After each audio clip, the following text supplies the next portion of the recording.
Bonsoir Jean-François Carléo.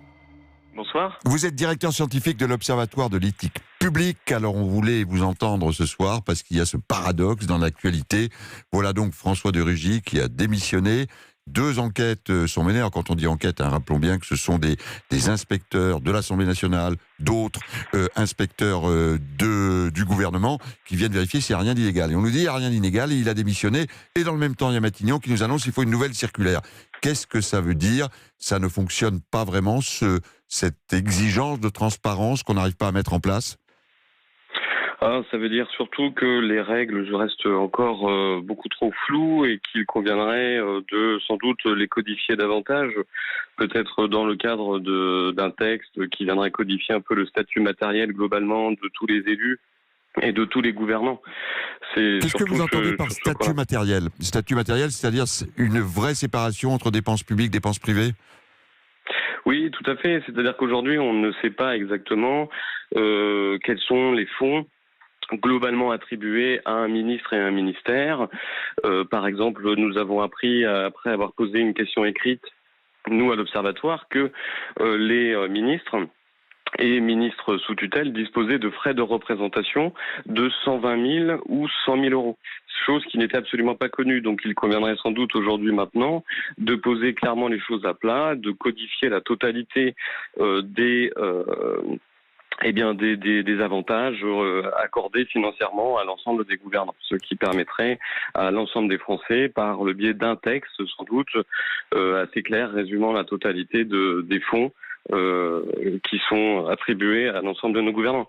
Alors, remonte beaucoup de notre standard et des opinions de nos auditeurs ce soir, Jean-François Carléo, le besoin de contrôle. On dit, nous, on a fait une faute, on est contrôlé par notre entreprise, voire quand il y a une enquête par la police, par la justice. Là, finalement, ces petits arrangements entre amis.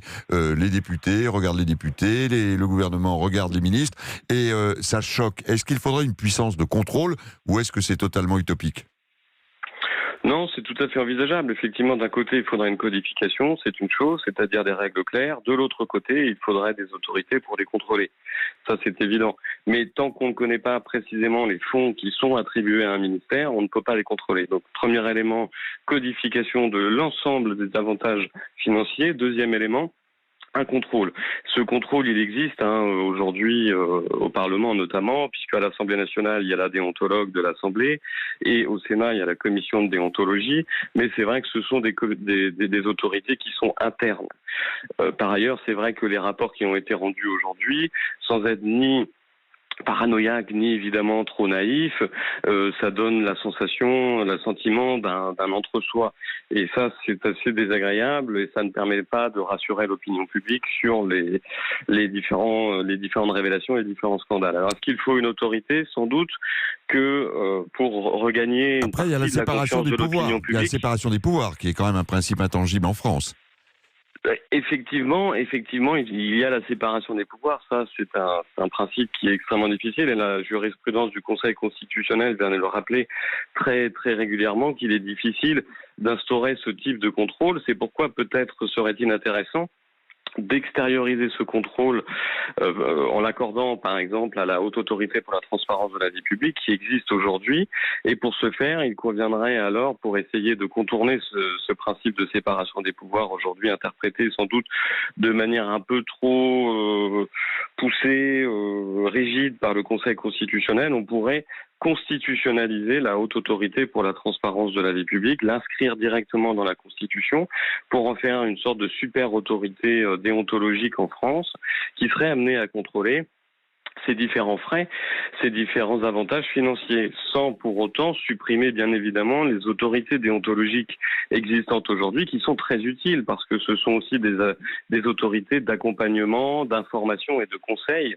très importantes auprès des parlementaires. Et d'ailleurs, le rapport de la déontologue de l'Assemblée le montre, nombre de parlementaires sont venus la consulter bien avant l'affaire de Rugy pour savoir si tel ou tel frais rentrait effectivement dans le nouvel AFM.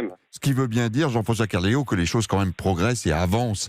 En France, on a quand même eu cette loi de moralisation de la vie politique. On a aujourd'hui ce débat qui montre que le temps de l'impunité est malgré tout terminé. Je suis tout à fait d'accord avec cette opinion. Je pense que une démocratie qui ne connaît pas de scandale n'en est pas une. Oui. C'est aussi parce que nous vivons dans une démocratie que les institutions sont contrôlées par une société civile, une opinion forte, et que les révélations et les scandales peuvent sortir. Et une presse libre ça, c'est une et évidence. bien informée.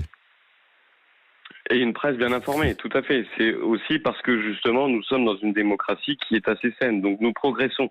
La seule chose que l'on peut regretter, c'est que nous ne progressons finalement en matière déontologique que par petites touches au fur et à mesure des scandales et des révélations. C'est ça qui est un peu regrettable et qu'il faudrait peut-être maintenant prendre les choses, c'est pour ça que je parlais de codification, prendre les choses un peu en main et maintenant poser quelque chose de beaucoup plus fixe, beaucoup plus lourd, une bonne fois pour toutes si vous voulez, plutôt que d'avancer à chaque fois au fur et à mesure à la suite d'un scandale. Parce que entre-temps, l'antiparlementarisme gagne du terrain et effectivement c'est aussi l'autre menace de la démocratie, c'est qu'à un moment donné, la confiance dans les élus disparaît également et c'est pour ça que ce combat est aussi important et merci beaucoup Jean-François Kerléo.